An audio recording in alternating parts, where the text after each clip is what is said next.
dude. Come on. Are you gonna catch up? Come on.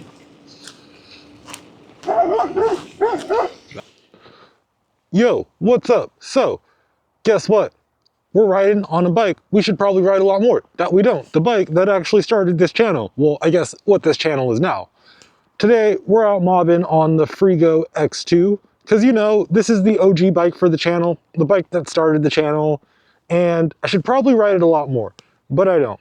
So, it's wet. It's raining. I was running errands. Then I got sidetracked. Now I'm in the middle of, well, here, wet as hell. Which, so much fun. So make sure you guys like, subscribe, and hype this video so you guys know I can keep putting out content like this. All that fun stuff.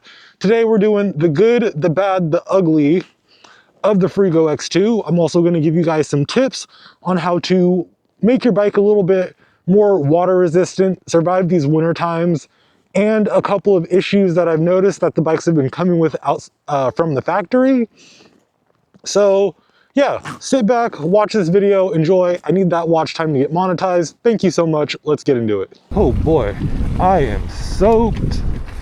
I did not plan that whatsoever. Need to start making smarter decisions because it is cold.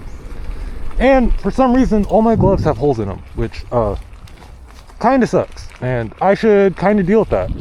Hey, you guys, comment down below what your favorite glove brand is. Because, you know, I've been really digging these Fast Goose ones. But, I kind of destroyed them. Kind of bad. Kind of wild. They did not last.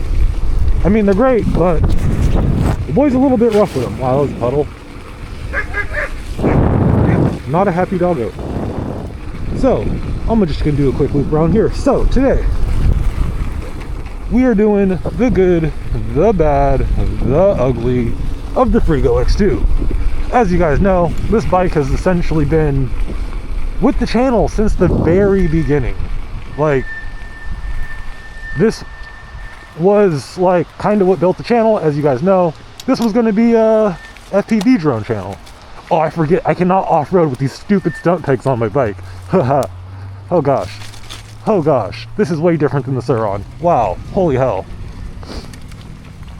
So, we'll start with the goods. We'll get to the bads a little bit later. So, one of the good things about the Freego X2 is its price. Whew. And it is an amazing entry into the e-bike market. Because this bike, you kind of get what you pay for. And in some ways that's really amazing, some ways not so much, but that's later in the video. I think when I bought mine, I paid $2,400 out the gate with shipping and everything. And to be able to pay that for such a capable bike is amazing. 60 volt 30 amp hour battery. 1919 wheel setup alongside a freaking, what's it called? Full front and rear suspension. And honestly, after a year, the suspension still makes a little bit of noise when I bounce on it. Pause. But it is still like really good. Really good. Like, and I mean, for what you pay, it's actually like kind of worth it, to be honest with you. But yeah, like very capable. Yeah, I mean, parts and mods for this bike are relatively cheap, kind of aligned with most other e-bikes and whatnot. But yeah, overall, I've been riding this bike for a year. Don't get me wrong, I haven't been doing anything super crazy with it, for sure. I haven't really been jumping. Like, we ride trails definitely on it. But no super big jumping. We are working on getting up to jumping this bike here later on in the year, but just not something we fully. Ooh, gosh, actually, we can probably get the front wheel up over here somewhere. Right here, good. Ooh, yeah, yeah. See, we're not like jumping pros or anything. Let's turn back around because don't want to deal with people really. Oh no, the fun stuff's over there. But yeah, honestly, solid bike. Can't really complain too much One thing I do say I love is the big bright display on it. The bike comes with horn, headlight, all that stuff right out of the box. Mind you, my $4,500 Surron did not come with the switch for the headlight. Just keep that in mind. I will forever be salty about that, because why?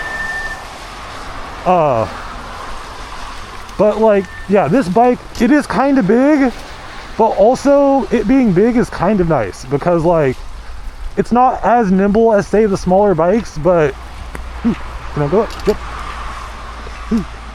It's still pretty, it still gets down like pretty good. Does come with stock hydraulic brakes. The stock ones do run mineral oil, so not terrible. They're not the worst brakes. I'm actually still running the stock front brake. Let's go this way. And honestly, it's been enough for this year. Once again, not doing anything crazy. Maybe could use a little bit more power, because this bike does go 50 miles an hour, which is also one of the selling points. Because like, even you see a lot of these other bikes, like even some 72 volt bikes only going 40, 45, depending on the bike and the build. So getting an actual 50 miles an hour out the box is freaking great. Like, you really can't beat that, to be honest with you. Like, honestly, all around solid bike, even better than some of their other bikes. It also does come with a taillight. I always forget about that, and I think mine's slightly broken. Slightly.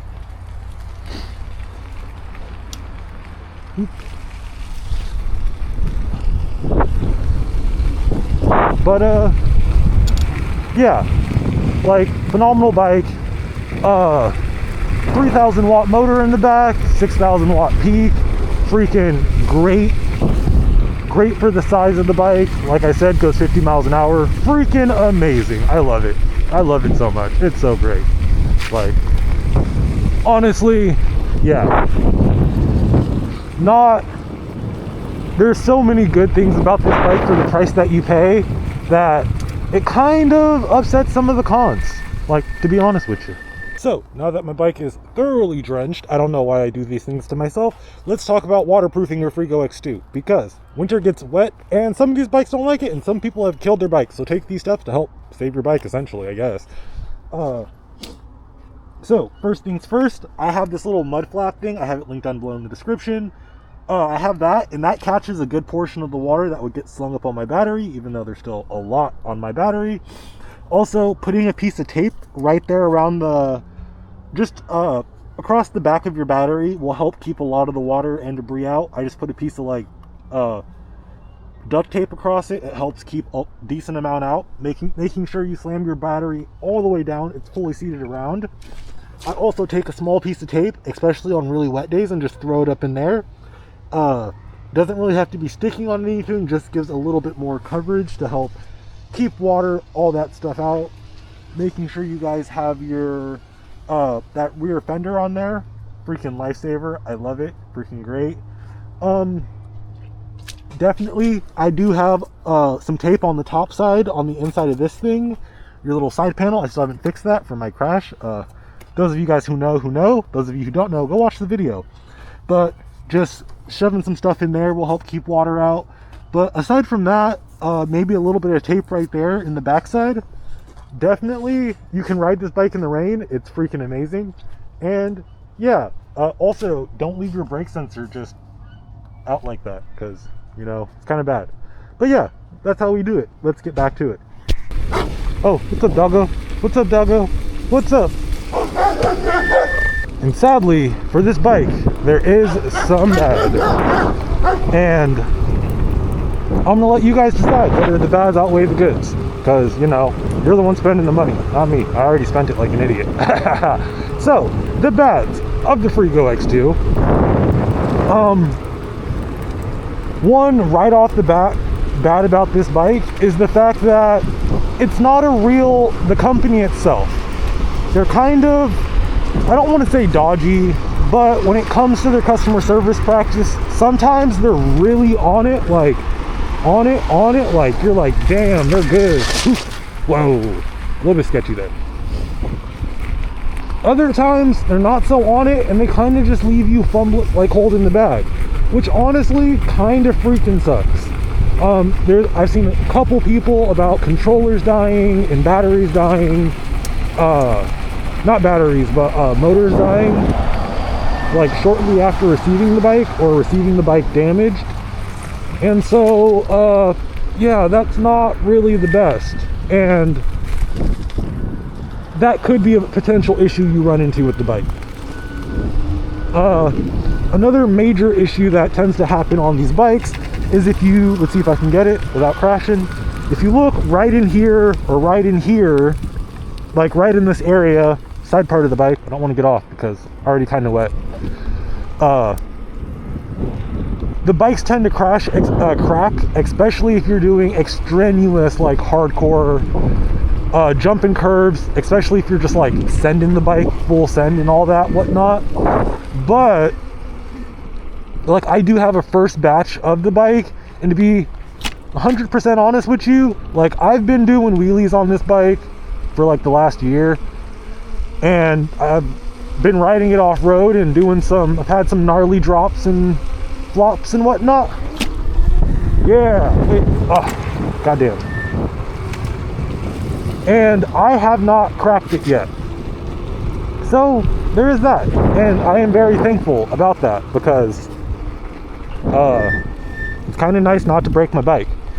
Another issue with the Frigo X2 is some of the motor bolts in the back, like there's small bolts on the actual motor itself. You're gonna want to make sure you just go in and tighten those. Ooh, we cannot pop it up in this rain. I got so much rain in my eyes, and it is terrible. You're gonna want to go back there, tighten it up, just make sure everything's snug and good. Yeah, that is one of the goods. So, not goods. That is one of the bads, because I have seen some people with those bolts coming out, and you lose them. They're a pain to replace, and then if that hub gets open, you can get water in there, and it's just 50 shades of bad all around, to be honest with you. Another bad or con about the bike is modability and all that in general, because the bike's pretty locked down, and you can mod it, but it's not a lot of DIY. Like, you buy a kit and your bike is significantly awesomer, like something you can do with a Surron or a Talaria.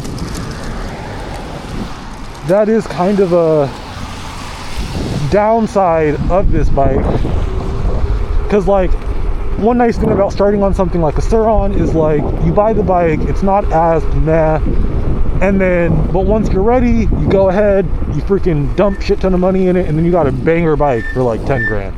This, you're essentially rebuilding the entire bike just to get up to that, and it's not really all that worth it, to be honest with you. But there is nice modability for like not as performative aspect of the bike. So there is still that, if that's what you're looking for. No. Another con is because this is a hub motor bike, it tends to it doesn't have that good torque. Like, it's not launching you back. And don't get me wrong, this bike is amazing to start if you're just new to e-bikes, you want to get into the space. It's great, especially for learning wheelies, especially because this bike does sit up a little bit higher. I feel like that kind of helped me with my learning curve quite a bit. But that torque is a little bit lackluster. Don't get me wrong, it's partially a skill thing. I do not have the skills. But yeah, that torque definitely leaves you wanting a little bit more in the end of the day. Also, for those of you guys who have the Freego X2 and are looking to get one new issue I've seen with the bikes is that people, where the battery goes in, there's a cable that runs through there, and some people's batteries are rubbing against that cable, like between putting the battery in and out and just general riding, I guess. And it's fraying that cable and shorting out their bike. So I would definitely, when you're putting your batteries in, make sure that it's not touching any cables, because that could fry your bike and then you're SOL, and then it's like, well, damn, because that's kind of stupid. And Freego is not warranting this issue for some reason, which is also another issue. But yeah, there's a number of issues that you could have with the bike. A lot of them aren't too much different than what you could have with any e-bike though, like spacing with your brake rotors, that scraping sound when you get it, all that. These bikes definitely aren't broken in like that in the factory or anything like that, so, you know, a little bit of quality control, but all around, it's a good bike, it's a terrible bike. That's up for you guys to decide. You guys have a nice day, night, whatever, and peace out.